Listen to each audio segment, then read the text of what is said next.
Hello, friends. Tonight we'll embark on a journey through time to the shores of a great river that has flowed for millennia. Picture a warm evening in ancient Egypt when the last rays of sunlight reflect in the waters of the Nile and the air is filled with the fragrance of lotus and the coolness that drifts from the river. Villagers return from the fields, their silhouettes darkening against the golden sky, and somewhere in the distance, the quiet song of a woman collecting water in a clay pitcher echoes softly. So before you settle in comfortably, take a moment to like the video and subscribe to the channel where we journey together to distant eras, not to seek adventures, but to find peace in the details of the past, but only if you truly enjoy what I'm doing here.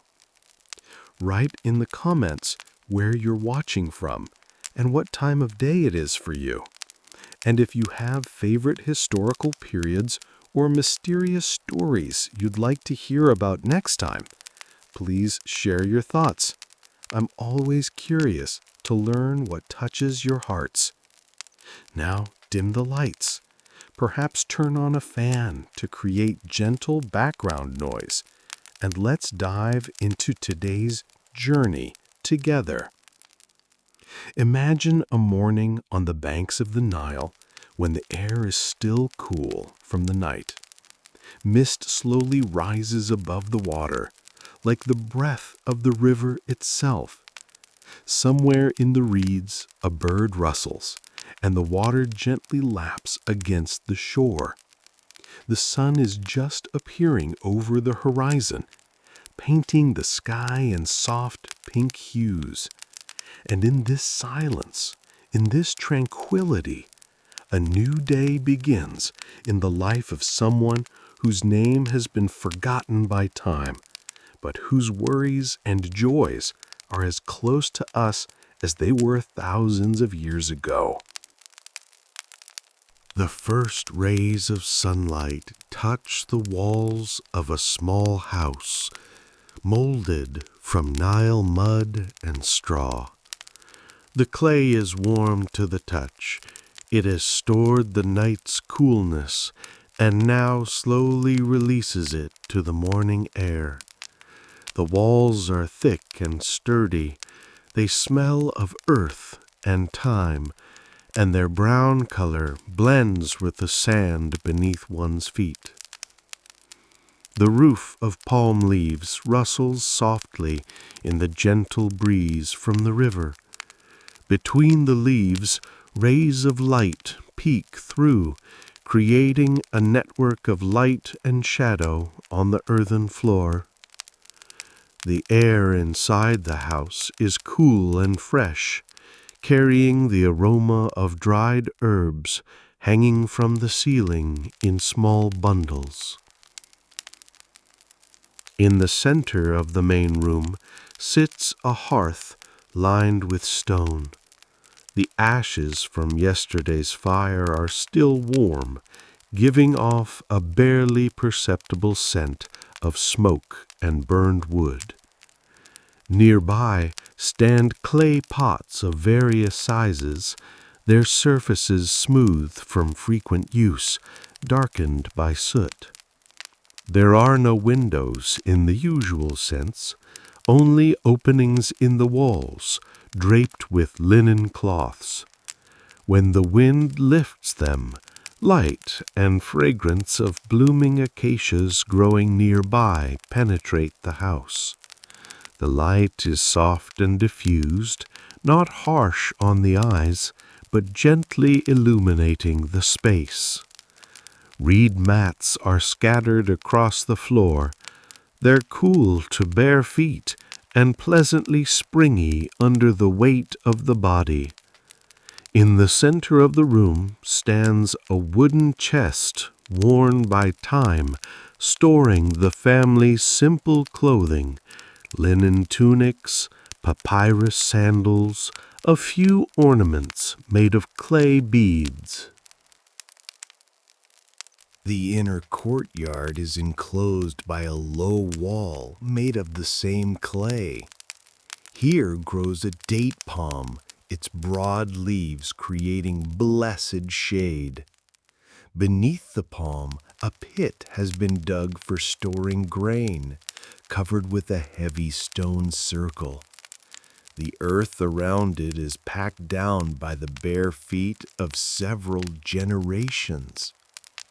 In the courtyard stands a stone quern for grinding grain. The stone is smooth, polished by thousands of turns, remaining cool even in the heat.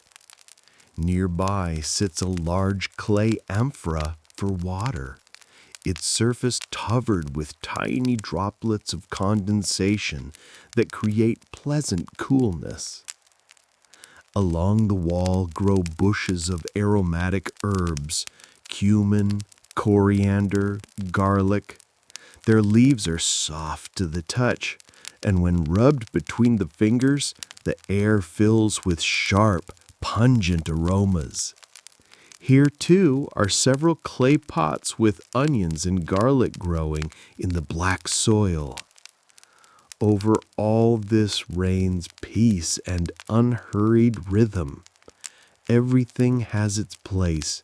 Everything has its purpose.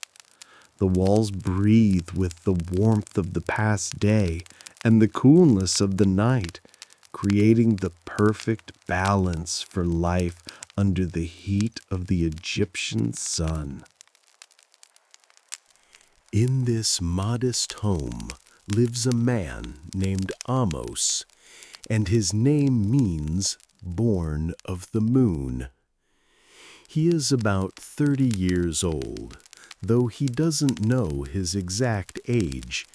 Time for him flows not in years, but in the flooding cycles of the Nile.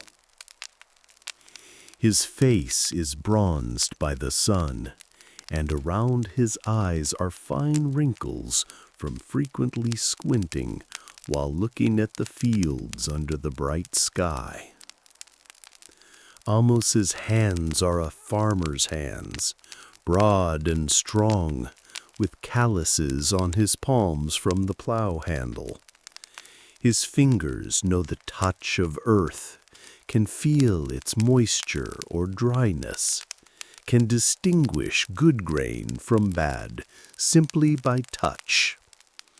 When he rises in the morning, the first thing he does is stretch his palms toward the sun, as if greeting an old friend. His wife is called Neferet, which means beautiful. She is several years younger than him, her voice quiet and melodious, like birdsong at dawn. Her hair is black as night, braided in a simple plait, adorned with beads of fired clay. Her hands are skilled. She bakes bread, weaves cloth, knows the secrets of herbs. They have 3 children. The eldest son, Kemi, is 9 years old, already helping his father in the fields, his small hands learning to hold a hoe and gather wheat ears. Their daughter Isis is 6, helping her mother around the house, her laughter ringing through the courtyard like a silver bell. Their youngest son, Senmut, has just learned to walk and plays with clay toys. Each morning, Amos awakens with the first rays of the sun. He needs no alarm. His body knows nature's rhythms. The first thing he hears is the lapping of water against the shore and distant voices of fishermen already traveling the river. The air is cool and fresh, carrying the scent of moist earth and blooming lotuses. he washes his face with water from the large amphora. The water is cool and clean, washing away the remnants of sleep and preparing him for the new day. Then he dons a simple linen tunic, the white fabric pleasant against his skin and not hindering his movements. On his feet he puts sandals of woven papyrus, light and durable. Breakfast is simple but nourishing. Barley bread, onions, a little goat cheese. The bread is warm, still carrying the scent of oven smoke, the crust crispy and the crumb tender and porous. The onions are sharp and juicy, adding strength and vigor. All this he washes down with Nile water, cooled in a clay pitcher. After breakfast, Amos goes to his fields. They are small, about the size of a modern garden plot. But this is his world, his kingdom. Here grows barley and wheat, flax and onions. The soil is black and fertile, smelling of life and future harvest. When he steps on it with bare feet, he feels its warmth and strength. His days pass in labor, but this is not harsh, grinding work. It's a conversation with the earth, a dance with nature. He knows when to sow, when to water, when to harvest. His dreams are simple: a good harvest, a healthy family, peaceful evenings by the fire. And in this simplicity lies deep wisdom and happiness. When the sun reaches its highest point and the heat becomes unbearable, Amhos seeks shade under an acacia tree by the river. Here, sitting on the warm sand and watching the slow current of the Nile, he recalls the stories his grandfather told him. The most important of these is about the giant river god named Hapi, whose breath governs the life of all Egypt. According to legend, Hapi lives in a deep cave far to the south, where the Nile is born from stones. He has the body of a man, but the breasts of a woman, a symbol that he nourishes the entire land with his milk. His skin is blue-green like river water, and on his head sits a crown of lotus and papyrus. When he moves, water spreads in circles, and when he sleeps, the river runs shallow. Every year when the star Sirius appears in the morning sky, Hapi awakens from his long sleep. He stretches, sighs, and his sighs become the flooding of the Nile. At first, the water rises slowly, as if the river barely breathes. Then the current grows stronger, muddier, and finally the water overflows its banks, carrying fertile silt. Amhos remembers his grandfather's tale about how important it is not to anger Hapi. If people forget to give thanks, if they become greedy or cruel, the god may become angry. Then the flood will be either too great, washing away houses and fields, or too small, bringing famine. Therefore, every spring, all the villagers bring gifts to the river. These gifts are simple but sincere. Amhos, together with his family, prepares small loaves from the first grain. Neferet weaves lotus flowers into her braid, and the children collect the most beautiful pebbles from the shore. When the moon becomes full, the whole family goes to the water. They kneel on the wet sand and whisper words of gratitude. They cast the loaves into the water, and the current slowly carries them downstream. Neferet scatters her flowers across the water's surface. They float like little boats, their white petals glowing in the moonlight. The children laughingly release their pebbles, which fall to the bottom with quiet bubbling sounds. But the most mysterious part of the ritual is the song for Hapi. Jose knows it by heart, as did his grandfather and great-grandfather. The words are ancient. Some of them he doesn't fully understand, but their melody is soothing and hypnotic. He sings quietly, almost in a whisper, and the river seems to listen, its lapping growing even quieter. Sometimes on the quietest nights, when the moon hides behind clouds, Jose hears strange sounds from the river. This isn't the splash of waves or the voices of fish. It's something deeper, older, as if the water itself sings an ancient song, a song about the first days of the world, when the gods were just creating earth and sky. In such moments he feels the presence of something great and wise. The villagers say that Hapi sometimes appears to people in the form of an old fisherman with wise eyes. He sits in a papyrus boat and silently watches the shore.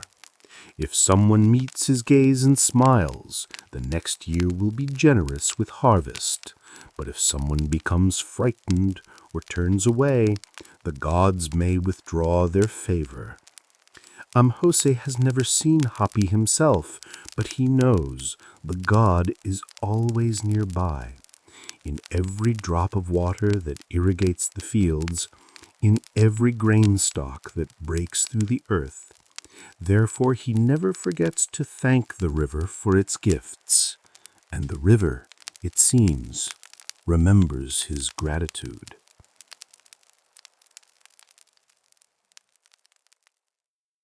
Sometimes when Amos works in the fields closest to the road, he hears distant commotion and sees a cloud of dust on the horizon. This means a cortege is passing by their village, perhaps the pharaoh himself, or maybe his governor or a high priest. Amos straightens up, wipes sweat from his brow, and watches this procession with quiet amazement, as if witnessing a wonder of nature. First appear riders on horses, their spears gleaming in the sun like stars.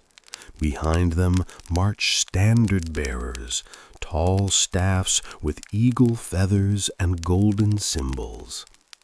Then appears the chariot itself, inlaid with ivory and precious stones that shine in all the colors of the rainbow under the bright sky. The person in the chariot seems unreal to Amos, like one of the gods who stepped down from temple wall paintings. The golden ornaments on his neck and arms are heavy as chains, the crown on his head complex as architecture. Even from a distance, it's clear that his clothing is woven from the finest linen, and his skin is pale from never working under the sun. When the procession passes by the fields, Amos bows, pressing his palm to his heart. This is not fear, it's respect for one whom the gods chose to rule. But when the dust settles and the sounds of the cortege fade in the distance, he returns to his work with relief. His world becomes simple and comprehensible again. In the evening, when the family gathers around the fire, Neferet prepares dinner in clay pots. The aroma of stewed vegetables with herbs fills the courtyard with warmth and coziness. The children sit on mats, their eyes reflecting the dancing flames. This is their luxury, not gold or precious stones, but the warmth of the family circle. The bread that Neferet bakes is simple, but it smells of home. When she breaks it with warm hands, steam rises to the starry sky. Each piece contains a mother's care, a father's labor, the earth's blessing. This bread is not adorned with gold, but it gives life and strength. The pharaoh has hundreds of servants who fulfill his every wish. Amozeus has a wife who knows his thoughts from half a word, children who laugh at his jokes, fields that respond to his care with harvest. Which of them is richer? It's hard to say. Perhaps true luxury lies not in gold, but in knowing one's place in the great flow of life. When the pharaoh goes to sleep in his palace, he is surrounded by stone walls and guards with spears. When Amaziah falls asleep in his house of clay, he is surrounded by walls made with his own hands and the silence of the river flowing past his threshold. Both sleep under the same starry sky. Both breathe the same warm desert air. In the morning, the pharaoh awakens to the songs of slaves and the aroma of expensive incense. Amozeus awakens to birdsong and the scent of fresh bread that his wife is baking. Perhaps simplicity has its own magic. It allows one to taste the true flavor of life, not drowned out by excess and artificiality.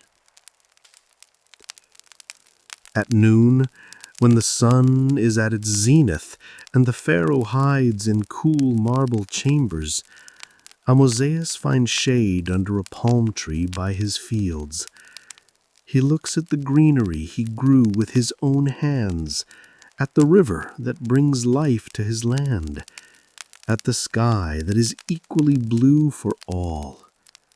And in these simple things he finds peace, deeper than any treasures.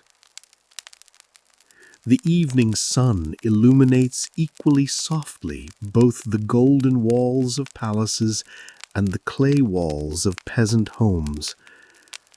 And when night falls, everyone, pharaohs and farmers alike, become simply human under the infinite starry sky, which reminds us that there are things more important than earthly power or wealth. Now, as Amos's day draws to an end, he steps out of his house and sits on the river bank. Night descends upon Egypt softly, like dark velvet.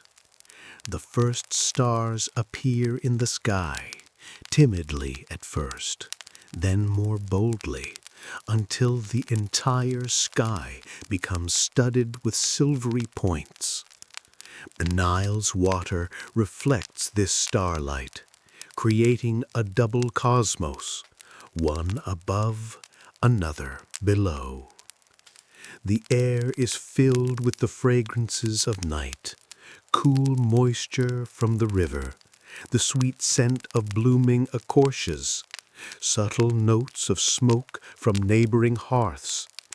Somewhere in the distance sounds the quiet song of a woman putting a child to sleep, while from the marshes come gentle sounds of frogs and chirping insects. This is the symphony of Egyptian night, as old as time itself. Amos gazes at the water flowing slowly past him and thinks about how this same river flowed here long before his birth and will flow long after he becomes desert dust. There is great comfort in this, the feeling of being part of something eternal and unchanging. His worries, joys, hopes, all of this weaves into the great tapestry of life that has been woven for millennia. Behind him, in the house, his family falls asleep. Neferet covers the children with light linen cloth, her movements slow and gentle. Little Senmut is already sleeping, his breathing even and peaceful. Isis whispers something in her sleep, perhaps dreaming of flowers or birds. Kemi stirs and squints his eyes. Tomorrow he will go to the fields with his father again, and this makes him happy. The wind from the desert brings coolness and silence. The palm leaves above Amos's house rustle quietly, as if whispering ancient secrets. This rustling is soothing. It reminds him of rain, though rain hardly ever comes here. Perhaps it is the rain of time, falling upon us all equally softly. When Amos finally rises and walks toward the house, his steps are soundless on the warm sand.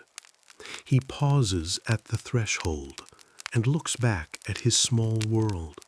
Fields darkening in the night air, the river carrying starlight, the palm stretching its leaves toward the sky. All of this is his, but not as property, rather as part of a great harmony.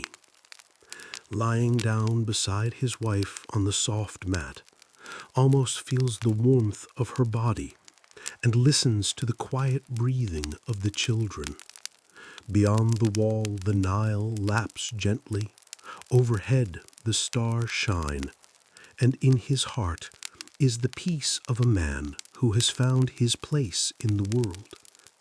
This is simple peace, without pretensions to grandeur, but in this simplicity lies true wisdom. His eyes gradually close. His breathing grows deeper. Dreams come softly, like morning mist over the river. Perhaps he will dream of tomorrow's day in the fields, perhaps of distant journeys along the Nile, or perhaps simply of golden light dancing on water. But whatever he dreams, morning will come again, and with it a new day of simple happiness. And so night after night, year after year, century after century, the great river flows beneath the starry sky, and we, its children, fall asleep to its quiet murmur, knowing that tomorrow the sun will rise again, water will flow again, and life will once more gift us its simple wonders. Now you can fall asleep, leaving all thoughts behind, like leaves that fall into water and drift with the current. May you be surrounded by the same silence that reigns over the banks of the Nile. May your dreams be as peaceful as the river's breathing under the starry sky. Good night.